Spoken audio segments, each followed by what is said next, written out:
Hallo und herzlich willkommen zu einem erneuten gruseligen Video. Du fragst dich bestimmt, was ich mit meinen Händen gerade mache. Ich bin eine Eule.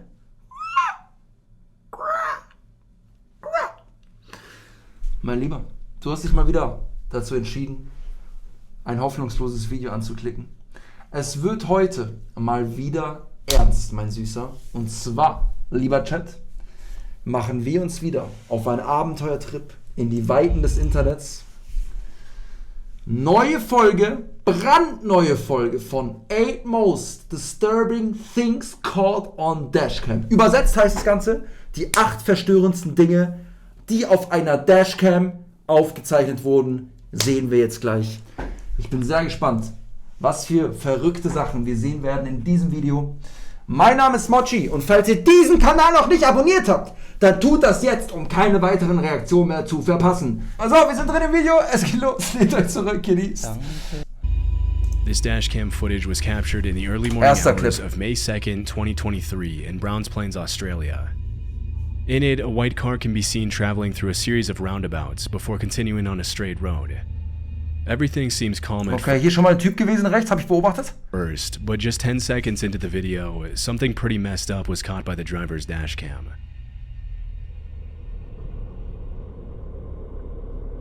Da rechts ist ein Typ, seht ihr den? Oh! What the fuck?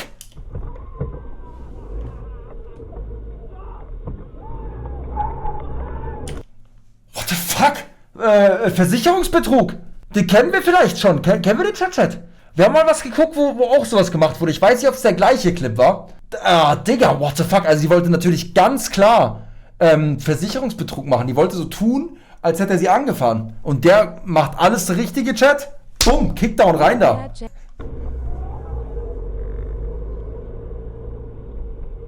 Aber gruselig irgendwie, Chat, oder? War gruselig. Disturbingly, a woman can be seen crossing the street right when the car is going by and practically Die ist aber auch, also, ich glaube, das wollte sie nicht, Chat. Die ist aber schon, die ist ja extra nochmal auf ihn zugelaufen und gesprungen, damit es dramatischer aussieht. Aber ich glaube, das hat trotzdem wehgetan, oder? Also, guck mal, die knallt schon gut hier dagegen. Schau mal hin, Chat. Ja. Ich glaube, das schmerzt schon. Das hat schon geschmerzt. practically throws herself at the vehicle.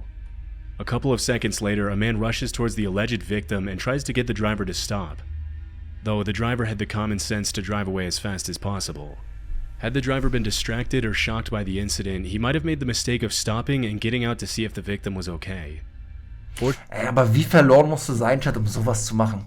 Also ich weiß nicht, in welchem Land es ist, vielleicht ist da sehr große Armut, keine Ahnung. Aber Digga, imagine, du machst sowas, um dein Geld zu verdienen. Additionally, the man and woman's bad acting made it Oder die wollten das Auto klauen, kann auch sein, ja. more than obvious that something suspicious was going on, and that the driver would probably have been in danger had he gotten out of his car. It's hard to accurately gauge the intentions of someone crazy enough to launch themselves into oncoming traffic and put themselves in the line of danger like that. But according to the description in the original video, the driver initially thought that the whole incident was staged to pull off an insurance scam, in which the supposed victim and an accomplice stage an accident, fake a severe injury, and then exaggerate their claim to receive compensation for medical expenses from the insurance company. Although this was the driver's first thought, the reason he drove off so quickly was something completely different. Later that same morning, the driver reported the incident to the police and mentioned in his statement that even though it wasn't captured by the dashcam, as soon as the man on the side of the road rushed out to help the supposedly injured woman, a group of men could be seen emerging from the shadows and sprinting toward the vehicle from behind. Jo, was? Der hat gerade gesagt, der Grund, warum er weggefahren ist, war nicht, weil er dachte, es ist ein Versicherungsbetrug, sondern, das sieht man auf der Kamera nicht, ab dem Zeitpunkt, wo der andere Mann rübergerannt ist zu der Frau, ist aus der Dunkelheit eine Gruppe von Männern auf das Auto zugerannt. Das heißt, die wollten den Safe ausrauben oder das Auto klauen. Holy shit. Realizing the danger he would be in if he got out of the vehicle, the driver took off immediately to avoid a potential carjacking, extortion, or even kidnapping. According to the Browns Plains police station, an investigation was launched after the report, but the people involved were never found. It's unknown what would have happened to the driver had he gotten out of his car to assess the woman's supposed injuries, or even had stayed there a bit longer in his car. One can only assume that the men were trying to get him out of his car for some horrific purpose. Crazy, man. In 2016, a Wir YouTube können alle Englisch. Wer es super findet, dass ich auch mal übersetze und das Ganze zusammenfasse. So nämlich. Ja, okay, dann mach ich's halt nicht mehr, Chat. Dann mach ich's halt nicht mehr, ihr super Schlauen. Dann studiert doch noch eine Fremdsprache. Hä? YouTuber named Bear with Hat uploaded this alarming footage that he recorded on his phone in June of that year. In the caption of the video, the uploader explained that after leaving his friend's house in Keller, Texas, he noticed a white Dodge Challenger traveling closely behind him.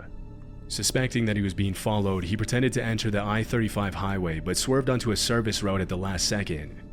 To his horror, the white car then also swerved onto the service road and continued to follow him. In an attempt to shake off the white car, Bear with Hat made a sudden U-turn at an overpass and pulled over on the other side of the highway. When he saw the Dodge still following closely behind him, he sped off and pulled over into a turning lane in front of a hospital at the next intersection. That's when the white car stopped right in front of him with their left turn signal still flashing, and this is where things take a darker turn. Hä? Okay, also irgendwas ist mit dem weißen Auto. Er steigt aus. 2 steigen aus.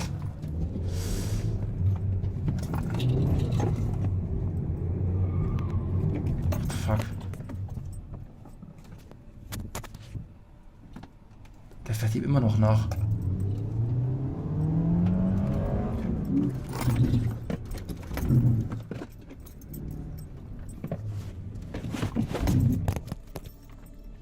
Fuck. Just a few seconds after the uploader started recording to try to get the car's license plate, a man steps out of the driver's side of the Dodge and approaches the car. Was wollen die von ihm, Chat? Another man who wasn't caught by the victim's phone was also getting out of the car, but the uploader hightailed it out of there before he could clearly catch him on his camera. In the description of the video, the victim also mentioned that if the man on the passenger side had not gotten out of the way in time, he would have ran him over and kept on driving. At some point during his escape, the uploader dropped his phone on the floor of his Hyundai Elantra to focus on the road and headed to a grocery store that he knew would probably have a cop standing outside. As soon as the driver of the Dodge saw him head towards the officer, he broke off the pursuit and fled in a different direction. Because of the uploader's well-timed reaction and quick thinking, we'll likely never know what the two men had planned for him that night. Was wollten die ausrauben oder so? But judging by their threatening behavior, it couldn't have been anything good. Ich wollte ihm sagen, dass sein Rücklicht kaputt ist. Nee, glaube ich nicht. This footage was captured Ich glaube, ich muss niesen gleich, Chat. on November 2nd, 2014 and shows a car speeding down Highway 78 at around midnight. Doch nicht.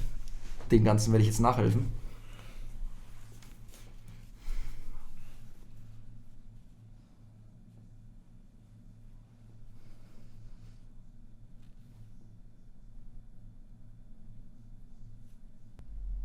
Scheiße, es geht nicht. Scheiß drauf. A few seconds later, the video shows the driver slowing down to avoid hitting a suspicious roadblock up ahead, consisting of just 2 traffic cones blocking the entire road. Okay, das ist jetzt schon der nächste Clip.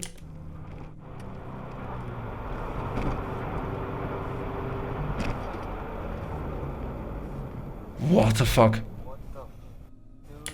What the fuck? Das ist creepy, Chat. Das ist creepy as fuck. Was machen wir, Chat, in der Situation? Ich sage euch ehrlich, Kickdown. Ich sag euch so, wie es ist, durch. Scheiß drauf. Scheiß drauf. Ich bleib doch nicht stehen, wenn da ein komisches schwarzes Auto und irgendwelche Pöller da auf der Straße stehen und irgendein Geistermensch da in der Mitte. Auf keinen Fall.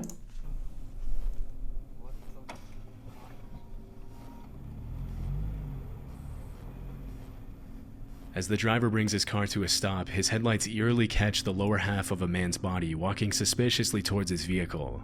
When he tries to drive through the cones, the man stands in his way, blocking the car's path. Sensing something is off, the driver immediately calls out to the man to try to get an explanation. What's going on? Can I help you with something? Yes.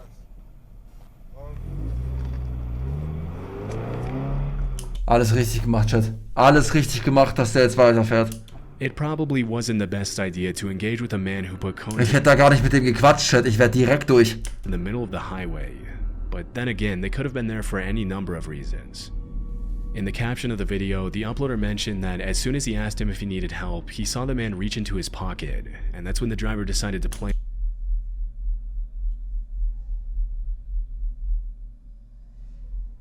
Hört ihr meinen Fernseher? Was trampelt da? Das ist der Bass von meinem Fernseher. Muss kurz eine Ansage machen, Chat. Kurz eine Ansage gedrückt, alles wieder ruhig, alles wieder gut. Und das war das letzte Mal! Sonst knallt's! Play it safe and sped away. According to the uploader, the man and his accomplice were later detained by the cops, but were somehow only charged with DUI. If the man had been given more time, it's anyone's guess what he would have done, but luckily the driver didn't stick around long enough to find out.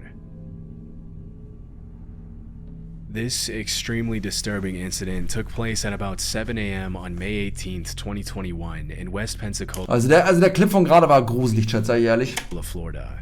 Und das sieht auch wieder abgefuckt aus. In the footage that was caught by a nearby parked car's dashcam, an Was macht die da? 11-year-old girl can be seen kneeling on the grass waiting for a bus to pick her up for school. Das ist ein 11-jähriges Mädchen? A few seconds into the video, a white Dodge Journey circles around the girl, and although she notices it, she doesn't seem to be alarmed. Unfortunately, the man at the wheel of the Dodge wasn't just casually driving around the neighborhood as the girl might have imagined.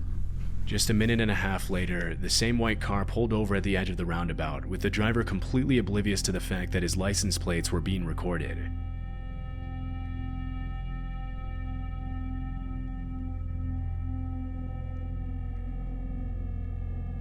Once again, the little girl turns her head and looks at the white car several times, but with no real reason to be afraid yet, she stays where she is.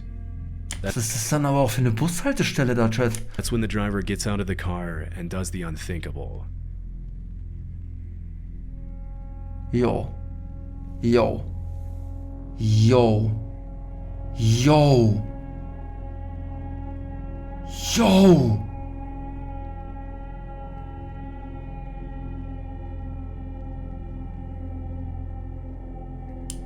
What the fuck, Digga? Was gibt es für abgefuckte Menschen, Chat?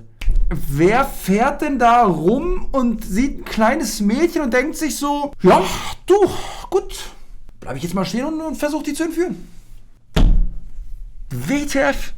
Trauma fürs Leben? Ja, das Mädchen wird ein Trauma fürs Leben haben wahrscheinlich, ja. Gottlos, wirklich. In an act of pure evil, the man attempts to steal the girl and carry her back to his car. Krass, The girl bravely krass. struggles against his grip. Zum Glück hat sie es geschafft, dass sie sich da irgendwie befreien konnte. Wahrscheinlich hat sie den in den Arm reingebissen oder sowas. And eventually the man stumbles, causing both of them to fall on the Und ground. er hat halt wahrscheinlich Angst, dass da gleich ein Autofahrer kommt und es sieht. After realizing his cover had been blown, the man runs back to his Aber geil, dass eine Kamera das gefilmt hat und sein Kennzeichen drauf ist. car and drives away. It's terrifying to think what would have happened to the girl had the man not tripped and fallen. But luckily his license plate made it easy for cops to track him down and arrest him that same evening. Geil, der wurde am selben Abend noch festgenommen. Later that night, the West Pensacola Sheriff's Department identified the suspect as 30-year-old Jared Paul Stanga. Das war der Typ. According to the police report, he was armed with a knife at the time of the attack. Hat ein Messer dabei gehabt. It was also revealed that the suspect had a lengthy criminal history. During the investigation, police also found that the Dodge Journey he was driving had been freshly painted, most likely in an attempt to avoid detection. Disturbingly, 2 weeks before the incident, the little girl mentioned to her school principal that a man in a white car had pulled up to her bus stop and talked to her, but no actions were taken by the school to protect her. After the attack, Jared Stanga was charged with attempted kidnapping of a child under 13, aggravated assault, and battery.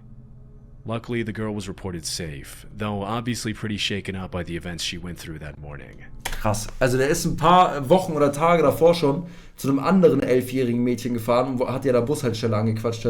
Verrückt, weil sowas gab es bei mir in der Schule auch. Also wir hatten auch eine Zeit lang öfter, die Geschichten kennt ihr auch alle, Chat, wir hatten einmal den Pfadfinder, der Kinder in den Wald nehmen wollte. Und wir hatten einmal die Typen, die sich als Omas verkleidet haben und Kinder ins Gebüsch ziehen wollten. Das war in meiner Schulzeit, da wurden wir darüber aufgeklärt. Frage, war das bei euch auch so, Chat? Habt ihr in eurer Schulzeit, in eurer Grundschulzeit oder so, habt ihr da auch mal so Warnungen bekommen von der Schule, dass es Leute gerade gibt oder irgendein spezielles Auto, ein silberner Mercedes, der irgendwie Kinder anspricht und so? Habt ihr das auch gehabt? Viele hatten das, krank.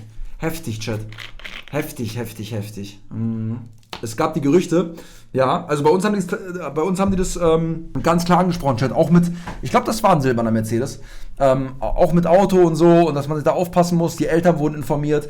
Es gab dann eine in meiner Schulklasse, Chat, die wurde sogar versucht, die haben versucht, die zu entführen. Ja, die wurde am Arm gepackt oder so, konnte sich aber auch zum Glück befreien und ja. Und wir hatten Typen, die sich als Omas verkleidet haben, Chat, und in Gebüschen gesessen sind. Abgefuckt, wirklich abgefuckte Scheiße. Und ich bin mir bis heute ziemlich sicher, Chat, an dem Abend, wo ich Rafa auf meinem BMX nach Hause gefahren habe, am Friedhof vorbei, nachts neben dem Isarkanal, auf einer verlassenen, so ein Wanderweg, da ist ein Typ aus dem Gebüsch rausgesprungen. Es war zu dunkel, ich konnte es nicht erkennen, aber ich bin mir sehr sicher, dass es so ein Typ war. Eine Oma halt, also verkleidete Oma, ja. On November 21st, 2018, a 24-year-old woman named Vanessa Donay sat in the backseat of her mother's Chevy Equinox with her 2-year-old daughter as they waited for Vanessa's mom to finish her appointment at a business center in Windsor, Canada. At one point during the waiting period, Vanessa noticed a suspicious man walk past their vehicle and stare at it for a little longer than necessary. Okay, die hat ihre Kinder im Auto gelassen, die Mutter. Die sitzen auf dem Rücksitz. Almost immediately after walking out of frame, the man doubles back around and approaches the car.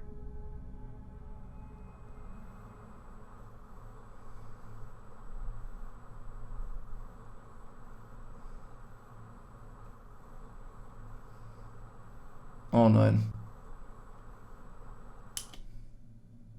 Was ist da der Mund? Eine Kiffe?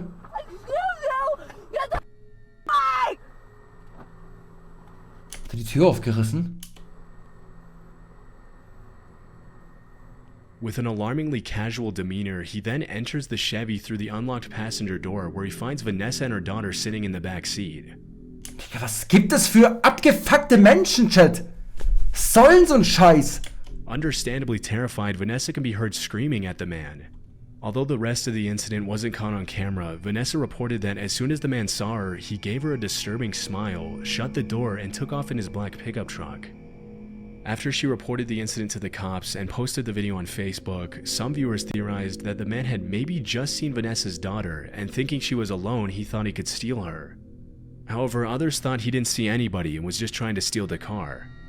Just 3 days later, officers with the Windsor Police Property Crimes Unit saw the man drive a vehicle into a parking lot near the area of the incident. According to the police report, as soon as the man got out of the car and went into an apartment building, the cops followed and arrested him without incident.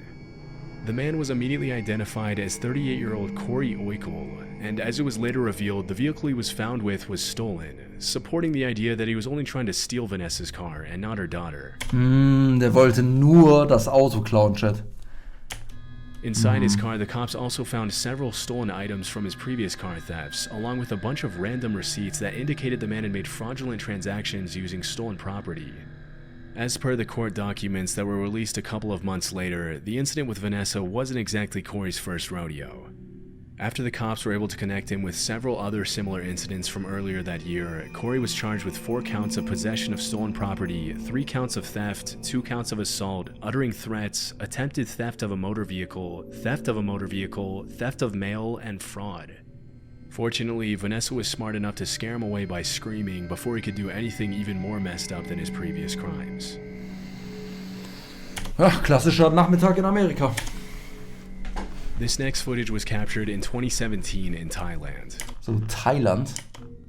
On the morning of December 26th, a 32-year-old radio operator named Mana was looking down at his phone as he walked back towards his car from his radio office when he had an unexpected near-death experience. Near-Death Experience? Da kennen wir uns gut aus, Chat. Ich schätze mal, was passieren wird. Wir sehen hier einen Strommast, Stromleitungen. Es regnet. Ja, also entweder ist es ein Auto, was irgendwie ihn fast überfährt, oder der Strommast kippt um. Oh, was ist da denn passiert? Da hat so ein Stromseil runtergehauen. Alter. Yo. As soon as he walks by the power line, the electricity cables above his head spontaneously explode. Digga. Had he taken a fraction of a second more to react, Mano would have been struck by the power line, which would... Also der wäre tot gewesen, Chat, oder? Wenn dich so ein Stromseil von so einem Strommast erwischt, wo Strom drauf ist, da hast ja kannst ja nicht überleben, oder? Da verbrennst du ja innerhalb von einer Sekunde oder so.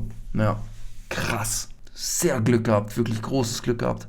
Would have most likely been fatal.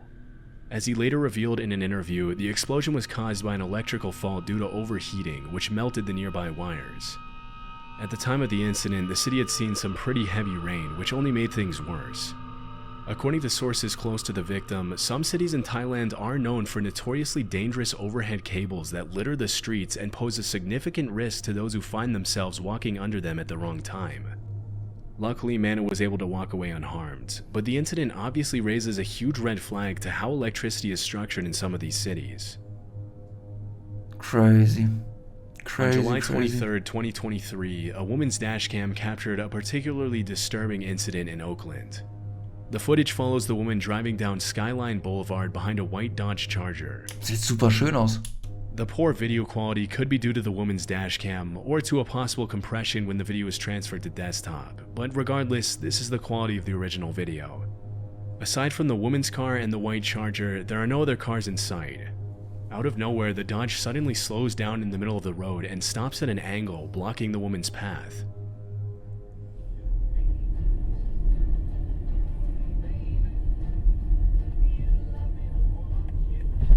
Come on now, quit around. Jo, der hat eine Waffe. No. Was hat sie denn für einen Überlebenssinn? Hä? Also erstmal Chat. Was macht ihr, wenn ihr jetzt in der Situation seid, ein Auto vor euch Come on now, quit. das macht? Also da wäre bei mir schon so, warten bis der aussteigt, Gaspedal runter und Kickdown drüber. Aber schön noch die Tür mitreißen und weg. So, wenn man jetzt aber ein bisschen langsamer ist im Kopf, okay? Und nicht so schnell denken kann. So, dann würde ich spätestens jetzt, wo ein Typ aussteigt mit einer gezogenen Waffe, jetzt einen Kickdown geben. Aber nein. Was macht sie? No. Sie sagt einfach nein. Sie bleibt einfach stehen und sagt no. Also da ist der Überlebenssinn wirklich gleich null. Bin mal gespannt, was gleich passiert, Chat. Also ob die jetzt weiterfährt oder nicht, bin ich sehr gespannt.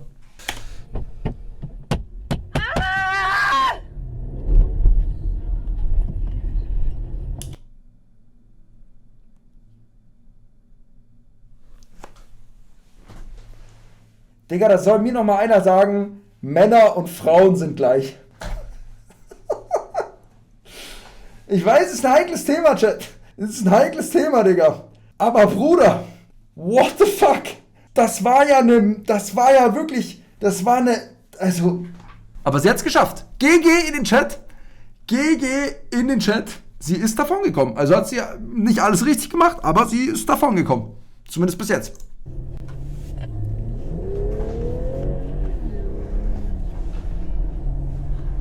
As soon as the Dodge stops in front of her car, the driver immediately realizes something is wrong and fear begins to set in.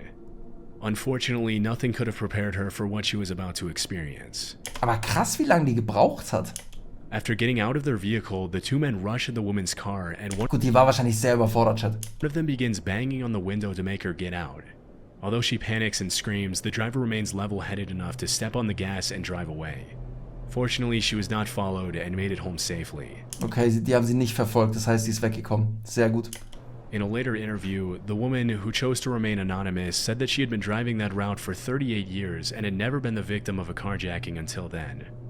Although no arrests have been made yet, the cops suspect that the same two men... Chat, da muss man auch mal sagen, in Deutschland ist so Carjacking ja gar kein Thema, oder? Eins, wem schon mal das Auto geklaut wurde, also wer im Straßenverkehr gefahren ist und dann ist ein Typ ausgestiegen mit einem Messer oder einer Waffe und hat ein Auto geklaut. Das gibt's ja hier gar nicht. Das ist ja in Deutschland gefühlt, also noch nie gehört davon.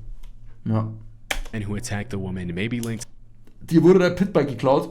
Ich rede jetzt nicht von aus der Garage geklaut oder halt so werden Autos geklaut, ja. Aber ich meine jetzt dieses klassische Carjacking, wenn du fährst, so wie hier. Dass jemand vor dir stehen bleibt und dich halt ausrauben will, dein Auto klauen will. To other carjackings in the East Oakland Hills area, and they plan to continue investigating until they find the men responsible. The driver ultimately made the right choice in speeding away. Had she given into fear and stepped out of the car, a carjacking would... Gut, man muss aber auch sagen, Chat, Amerika hat ja auch keinen Anzeigen-Hauptkommissar. Stell dich mal vor, der Niklas Mattei, der Anzeigen-Hauptmeister, der wird mal nach Compton fliegen und in Compton ein paar Strafzettel verteilen. Der wird wieder einiges besser laufen in Amerika, sage ich ehrlich. would probably have been the least of her worries. This footage was uploaded to So, letzter Clipchat. YouTube in 2016 by a man named Michael Bouchard, who mentioned his dashcam captured the following incident in Denver, Colorado as he was driving home from work one day. Keep your eye on the semi-trailer that appears in the left-hand corner of the screen. Okay, wir müssen in der linken Corner gucken.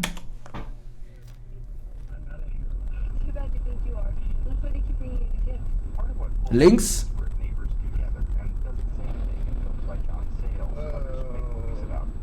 Ach, hier oben! What the fuck, da habe ich jetzt gar nicht hingeschaut. Guck hier hoch, Chat. Auf die Brücke.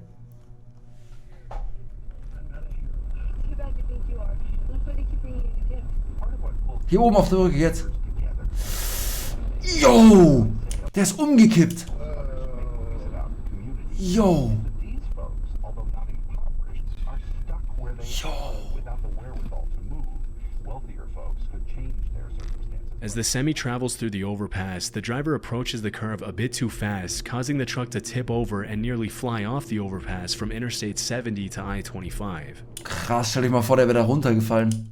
As soon as the truck hits the barrier, the side of the vehicle slices open, causing Alter. hundreds of cans of Miller Genuine Craft to rain down on the highway below. Super gefährlich auch. Hier werden die Steine runtergeknallt und wenn du hier jetzt mit 100 km/h oder so lang fährst und ein Stein in deine Windschutzscheibe knallt, das kann auch ganz, ganz schnell nach hinten losgehen. Da gab es auch mal eine Zeit-Chat in Deutschland, wie auch immer man dazu gekommen ist, wo Gullideckel und sowas von der Autobahnbrücke runtergeschmissen wurden, oder? Könnt ihr noch dran erinnern? Das war mal so eine Zeit, da haben Leute sind auf Autobahnbrücken geklettert oder gegangen und haben da irgendeine dumme Scheiße runtergeschmissen, warum auch immer.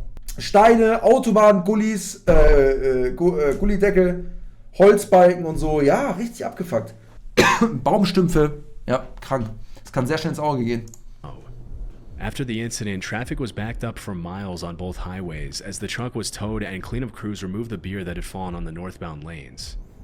Had the truck been going just a little bit faster, the truck would have plummeted on the road below and caused a horrible accident. Fortunately, though, no one was injured during the incident. Krass. Krass. Okay, Ladies and Gentlemen, wir sind am Ende des Videos angekommen. Wie fandet ihr das Video, Chat? Von 1 bis 10, kurze Bewertung in den Chat rein. Ich fand, es war ein sehr, sehr schönes Video, ein spannendes Video, gute Clips dabei gewesen, hat Spaß gemacht zu schauen. Der Chat fand es auch ganz cool. Ich hoffe, dir hat es auch gefallen, lieber YouTube-Zuschauer. Und ja, was gibt es abschließend noch zu sagen?